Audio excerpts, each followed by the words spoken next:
Ľuďom tuhla krv v žilách pri pohľade na mužov, ktorí sa ponárali do chladných vôd Velického, Popradského a Štrbského plesa. Neprišli sa tam ale zabávať. Ich jedinou úlohou bolo zbierať odpadky po turistoch.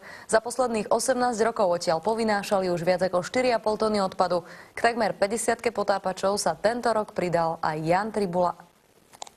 V Tatrách už kráľuje pani zima a nie len končiare sú pokryté snehom. Teplota je tesne pod nulou a teplomer vo vode ukazuje 8 stupňov Celzia.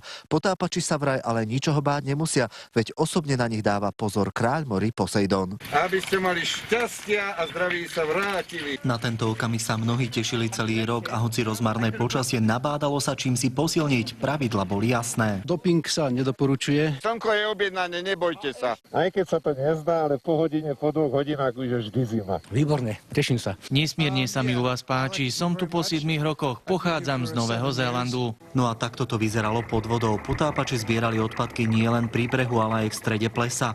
Na brehu im fandili desiatky turistov. Je to úplne náhodou, ale sme šťastní, že sme tu, lebo toto vidíme prvýkrát. To musí byť zima, tvrdí, že im je teplo. No striasalo s nami, je to odvaha, veľká odvaha. Za ostatné roky dobrovoľníci z Plies povynášali množstvo stavebného materiálu, okuliarov, no našli tam aj takúto protézu s lyžou či miešačku.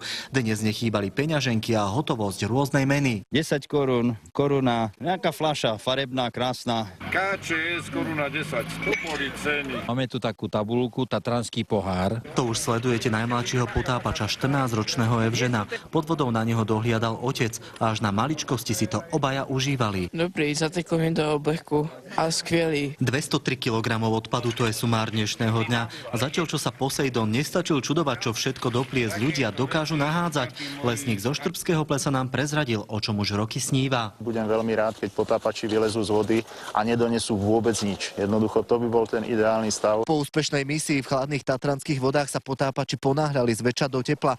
No a pri horúcom čaji či grogu si sľúbili, že ani o rok na akcii Čisté vody určite nebudú chýbať. Z Vysokých Tatier Jan Tribula, televízia Markíza.